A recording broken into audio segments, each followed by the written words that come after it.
Third floor के flat number 125 से रात 12 बजे दिल दहला देने वाली चीखों की आवाज ने आसपास के फ्लैट के मकीनों पर खौफ सा तारी किया हुआ था। पूरी बिल्डिंग में उन चीखों से अजीब सी दहशत तारी हो गई थी। रोज रात 12 बजे से फजर तक वक्फे वक्फे से फ्लैट नंबर 125 से आने वाली 5 लड़कियों की चीखों के पीछे क्या माजरा था, ये आपको बताते हैं। 2 हफ्ते हो गए शिफ्ट हुए, पर काम सिमटने का नाम ही नहीं ले रहा। माहम बेड पर बैठते हुए आयशा से बोली, सही कह रही हो यार, मेरा तो थकन से बुरा हाल हो गया है।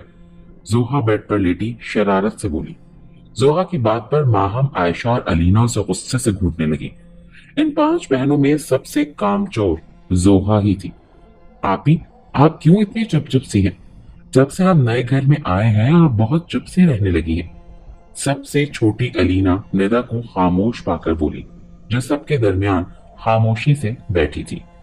नहीं चंदा, ऐसी कोई बात नहीं है। निदा मुस्कुराकर छोटी बहन को टालते हुए बोली। रूही बेगम को अल्लाह ने 5 बेटियों से नवाजा था। सबसे बड़ी निदा, फिर माहम, आयशा, जोहा और फिर सबसे छोटी अलीना थी। अल्लाह ने बेटा कोई नहीं दिया था। अरशद साहब की अपनी 5 बेटियों में जान थी। रूही बेगम पहले ससुराल के साथ रहती थी। कुछ दिनों पहले ही वो इस नए घर में शिफ्ट हुए थे।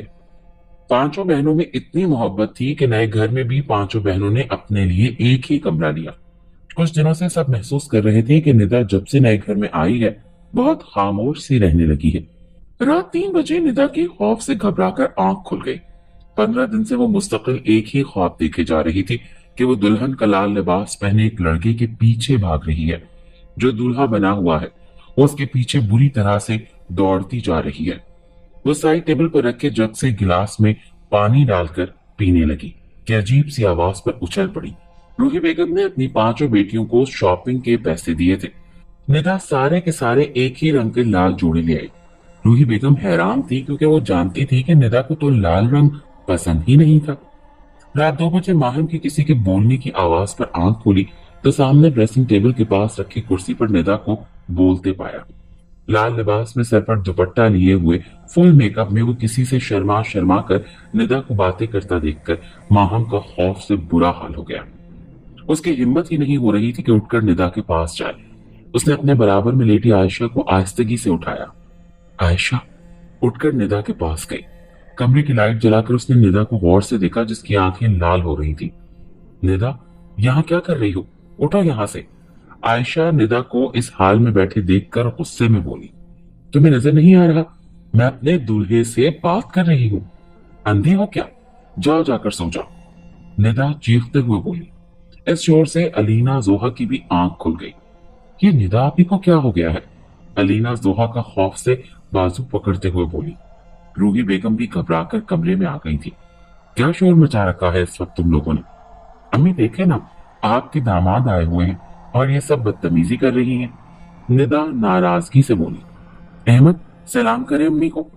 निदा अपने बराबर में नादीदा हस्ती को देखते हुए बोली। अस्सलामुअलैकुम सास जी। भारी मर्दाना आवाज पर रूही बेगम चकरा कर रह गई। कल रात से रूही बेगम निदा को लेकर परेशान और खौफजदा थी। अरशद साहब से उन्होंने किसी रूहानी बुजुर्ग को निदा को दिखाने के लिए कहा था।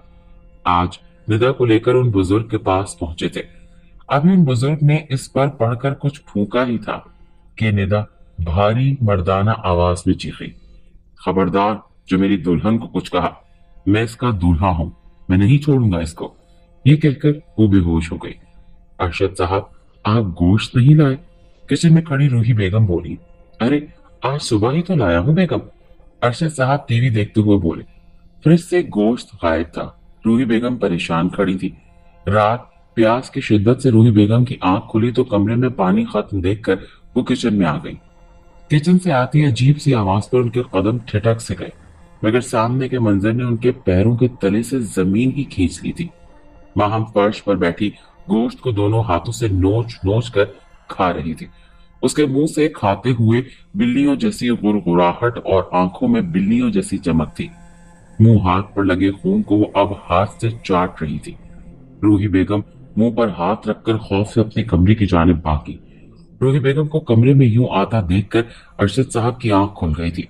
उन्होंने सांस बहाल करते ही मियाँ के गोश गुजार सारा मामला कर दिया। दोनों मियाँ बीवी इस नई उफ्ताद से बहुत बुरी तरह से खौफजदा हो गए थे। रात 12 बजते ही निदा बाहर जाने के लिए छलांगे मारने लगती। मुझे जाने दो, मेरा दूल्हा मुझे बुला रहा है। दूसरी जानिब माहिम कच्चा गोश्त खाने के लिए मचलती रहती। रूही बेगम ने फ्रिज को ताला लगा दिया था। अम्मी, मुझे रोज ख्वाब में मायरा आपी दिखती है। वो मुझे एक गंदी गली में खड़े होकर बुलाती है।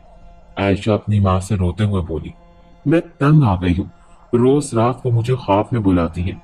रूही बेगम खौफजदा से अपनी तीसरी बेटी को देख रही थी। मायरा उनकी भांजी, जिसकी वफात को 10 साल हो गए थे। उस पर कुछ आसेबी असरात हो गए थे और उन्हीं असरात की वजह से उसकी जान भी गई थी। जोहा बेटा, घर समेट लो, देखो किस कदर फैला हुआ है। रूही बेगम अभी घर आई थी। आज वो सुबह से तीनों बेटियों को उनके रूहानी इलाज के लिए ले गई थी। अरशद साहब भी ऑफिस गए हुए थे। अरे जोहा बेटा, समेट लो। रूही बेगम थकन से चूर सोफे पर लेटते हुए बोली। अच्छा, समेटती हूँ। जोहा की आवाज पर वो चौंक कर उसको देखने गई, मगर जोरदार आवाज पर वो उछल कर बैठ गई। एक हाथ से जोहा कुर्सी उठाकर रख रही थी। इतनी जान जोहा में कैसे आ गई? वो इतना भारी सोफा उठाकर रख रही थी। रूही बेगम खौफजदा सी जोहा को देखते हुए चीखी, जोहा, ये क्या कर रही हो? अम्मी जान, घर समेट रही हूँ, मर्दाना आवाज में जोहा बोलती एक एक हाथ से चीजें उठाकर इधर उधर कर रही थी। रूही बेगम ने जोहा का खौफ से हाथ पकड़ा तो उसने एक हाथ से मां को धक्का दिया, जिस पर वो काफी दूर जा गिरी। देखते ही देखते उसने पूरे घर का फर्नीचर उठाकर इधर उधर फेंकना शुरू कर दिया। रूही बेगम का रो रो कर बुरा हाल था। अब सबसे छोटी बेटी अलीना हर वक्त चीखती रहती कि मुझे कोई मार रहा है, कोई पकड़ रहा है। अरशद साहब और रूही बेगम दिनों में बूढ़े लगने लगे थे। 5 बेटियों की अजियत ने उनकी कमर तोड़ कर रख दी थी। बहुत सी जगहों से इलाज करवाने के बावजूद कोई फर्क ना आया था। अब रात 12 बजते ही निदा बाहर गेट की तरफ दौड़ने लगती कि अहमद आ गए। माहम गोश्त खाने के लिए चिल्लाती।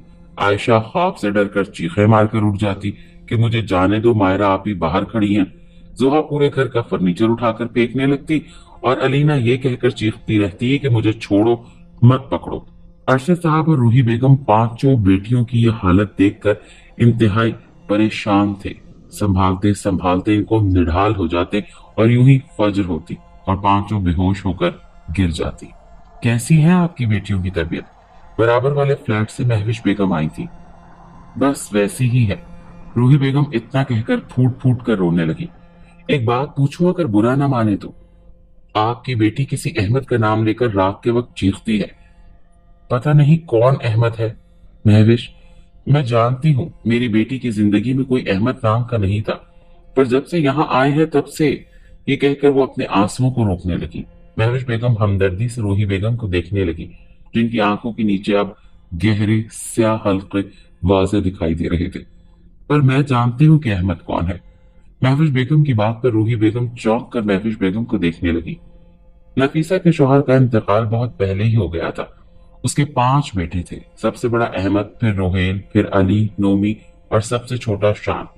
नफीसा इसी फ्लैट में एक अरसे से मुकीम थी। अपने 5 बेटों के साथ पूरी बिल्डिंग को उससे बड़ी मोहब्बत थी। नफीसा के बेटों से वो 5 भी सबका बहुत ख्याल रखते थे। नफीसा अपने बड़े बेटे अहमद के लिए लड़कियां देख रही थी और फिर उन्हें निदा नामी लड़की अपने बड़े बेटे अहमद के लिए पसंद आ गई। पूरी बिल्डिंग अहमद की शादियों की तैयारियों में बढ़ चढ़कर हिस्सा ले रही थी। बारात वाले दिन ही एक गाड़ी में 5 भाई एक साथ बैठे थे। रोहेल गाड़ी चला रहा था। चारों मिलकर अहमद को छेड़ रहे थे। अहमद की खुशी भी दीदनी थी। गाड़ी मैरिज हॉल से अब थोड़े ही फासले पर थी कि सामने से आते ऑयल टैंकर से टकरा गई। एक धमाका हुआ और सब कुछ खत्म हो गया। एक कोहराम मच गया था। एक ही घर से 5 मैयतें एक साथ उठी तो नफीसा गश खाकर गिर पड़ी। हर आंख अश्कबार थी। थोड़े ही दिन बाद नफीसा का भी इंतकाल हो गया। उनका दिल इस बड़े सदमे को सहार नहीं पाया था।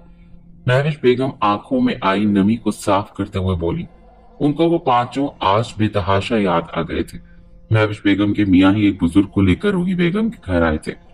पूरे घर को देखने के बाद वो लड़कियों के कमरे में बैठ गए। सब खामोश बैठे थे।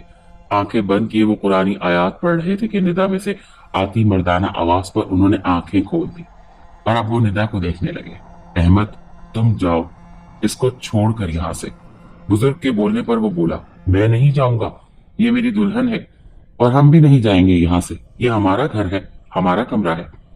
बाकी चारों लड़कियों में से भी मर्दाना आवाजें एक साथ बरामद हुई। देखो, तुम लोगों का अब इस दुनिया में कोई काम नहीं, तुम पांचों इनको छोड़ दो। तुम लोगों की मौत हादसाती थी, इसमें इन बेचारियों का क्या कसूर? तुम लोग तो सबसे इतनी मोहब्बत करते थे, फिर अपनी मौत का बदला इनसे क्यों ले रहे हो? तुम लोगों की मौत इसी तरह लिखी हुई थी, इसमें इनका क्या कसूर? अब ये घर तुम्हारा नहीं है, इनका है, इनको सुकून से रहने दो। तुम लोग तो इतने मोहब्बत करने वाले थे, मत करो ऐसा। थोड़ी ही देर में यूं लगा जैसे पांचों लड़के रोने लगे हों।